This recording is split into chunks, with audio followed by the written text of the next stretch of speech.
miles from our Earth, Rocky Star saves the Blue Streak from a head-on collision with a strange spaceship. Days later, Professor Vernon and Andy watch that ship fast approaching Death Valley. Suddenly, the professor realizes that it must crash. From among the twisted, burnt-out ruins, they drag one dying survivor. As the professor and Andy stand by him, the stranger's lips move. Message. Urgent for Votian. Who's he talking about? The Uncle Bob. Yeah, the foreigner. Listen, Andy. Votian. Message. Stranger, can you hear me? Can you? He seems to have gone unconscious. Stranger. It's no use, Professor. He's a goner. Stranger, tell me your message. He's opening his eyes again. Ik had hem gehoord, Votian. Wat is het met? Gewoon nog in. Can you understand him? No, not a word. He's speaking in his own tongue. Stranger, can you speak as the Earthlings? Hey, Professor, he's trying to get something out of his tunic. I'll get it for you. Now, don't be afraid. I won't hurt you. Nothing in this packet except a piece of paper. Andy, perhaps this is the message. T there. I'd say he wants you to look at it from the way he's waving his hand. I am looking at it. And what's it say? I haven't a clue. Evicti, Votian. Evicti me. Obviously something important, Andy. Oh, if I could only understand his language. Well, you'd better broadcast that message to Kavar, hadn't you? How can I? I've no idea what all these squiggles and dots mean. Is er Peggy Votian? He's wanting you to do something with it. Andy, go to Arthur Wilson. Tell him to bring a microphone and a tape recorder here. I thought you was... Do as I say. I'm going to record this man's message and radio it to the Blue Streak. Hurry, Andy.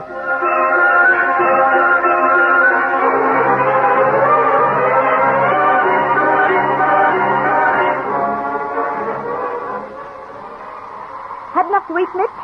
Is that all? You've had your pill, haven't you? Pills, that's all you ever get. I don't feel I've eaten anything for weeks. Why, that pill contains the equivalent of some soup, a nice, juicy steak with vegetables, and a helping of apple pie. Oh, stop it, Rocky. You're killing me. It's not as nice as eating all them things, you know. Boy, what I'd give for some bacon and eggs. Any more coffee, Jan? No thanks. You all right, Jan?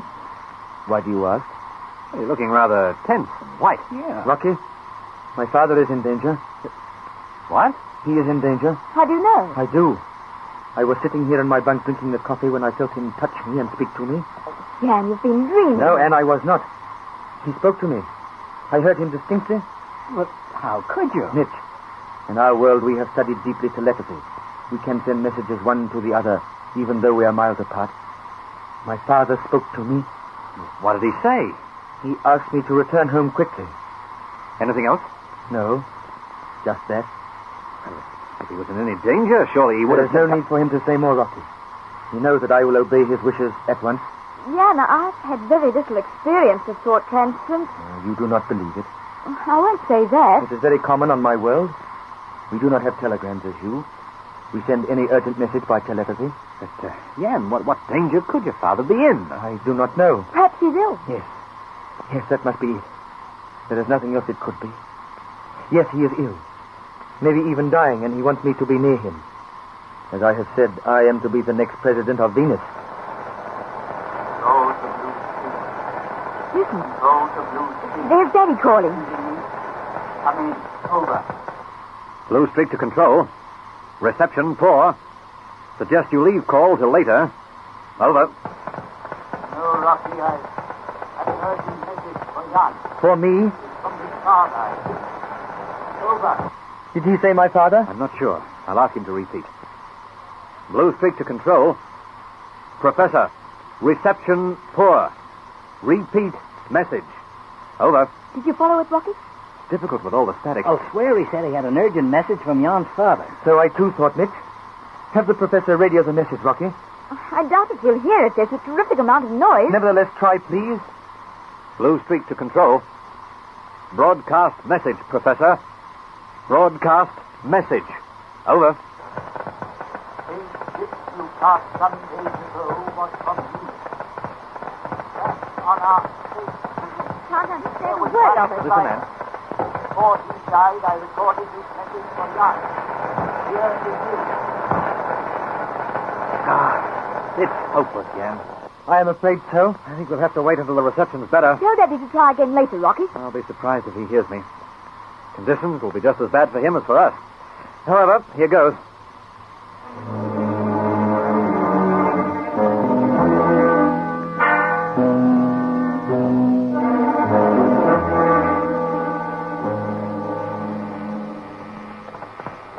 Professor, turn that thing off. I can't, Andy. The reception's improving. Improving? It's much better than it was an hour ago. I must keep listening. Rocky might be trying to contact me. Look, you'll never hear nothing nohow in all them crackles and hisses. Switch it off and give our heads a rest. All right. I suppose it'll be a while yet before it clears well enough to broadcast again. Oh, thank goodness. That noise was driving me nuts. What's causing all that racket? A severe electrical storm or spots on the sun. Did they hear the message at all about the Blue Streak? No, I shouldn't think so. I wish they had. I'm certain it's very urgent. Yes, for the way that fellow from Venus carried on, it certainly is. Poor devil.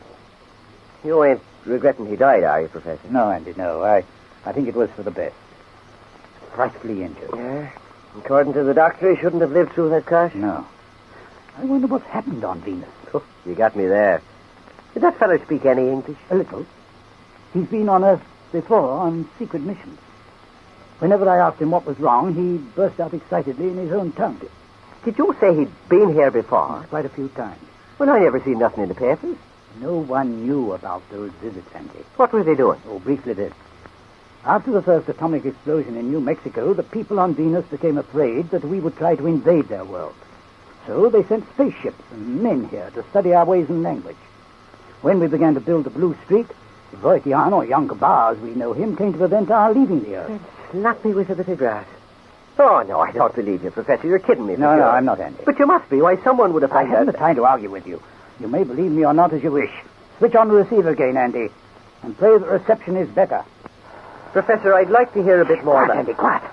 Yes, it is a little better. Sounds the same to me. Blue Streak to control. Receiving Here's me. Rocky. With luck, Andy, we'll be broadcasting that message to them very soon.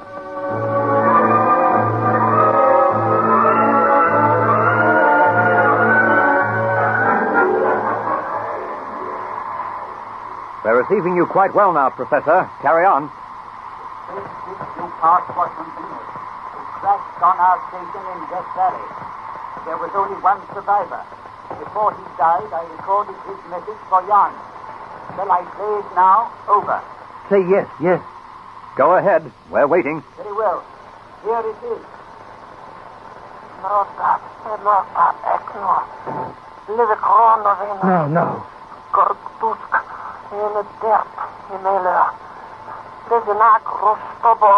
I cannot believe this. What's the guy saying, yeah? Listen.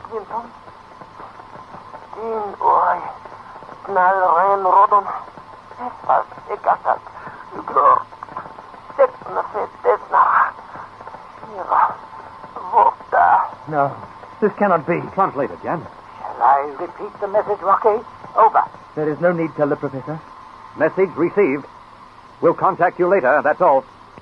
I did hear my father speak to me. Now I know why. What was in that message? There is civil war on Venus. War? My father asked me to return home at once. I thought Let me finish and you will understand then. It seems that George Dusk, one of our greatest scientists, is attempting to overthrow my father's rule. He has organized the robots and has taken control of our largest city, Vinton. Robots? We have thousands of them. They do all the heavy work in our world.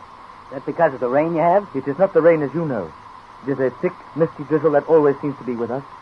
It is bad for my people to have to work in such conditions, so we developed man-sized robots. I tell you, they're almost human. And now that Gorg has control over them, he might overthrow our present government. I see. Oh, for years I have warned my father against him. He is a devil. Well, this is nice, isn't it? We're flying into the middle of a war. I'm afraid you will be even less welcome in Venus now. Gorg Dusk will have his robots kill you on sight. Oh, maybe we'll have something to say about that, Jan. No, I will not allow it, Rocky. What do you mean? You will inform the professor that we are returning to Earth. To Earth? Well, you can't desert your father, Jan. I will not, but I cannot take you people to my world. It is best we go back. And if the professor is agreeable, I will use the Blue Streak to reach Venus. Jan, we might be able to help your father. You do not understand the position. Let me explain to you about Gorg Dusk and the robots. As I said, there are already thousands of them on Venus. And so you can imagine the immense power Gorg Dusk has in his grasp. His robots are radio-controlled. He can make them do anything. They're destructible, aren't they? Rocky, the more you destroy, the more Gorg will turn loose. Accept my advice. Go home. He's right, Rocky. I don't agree, Mitch. I'm rather keen to meet this Gorg individual. This is not our scrap, Rocky. It's nothing to do with it. Let's stay clear of it. Listen, are you feeling all right? Sure, why? Well, this is the first time I've ever heard you even think of running from a scrap. But this is war, Rocky. And then there's Ann to be considered. We can't take her into a civil war. Mitch, I can You stay out of this, Ann. Rocky, you gotta do as Jan says. We can't. What do you mean? We haven't got the fuel to fly back to Earth. We'll just have to go on to Venus.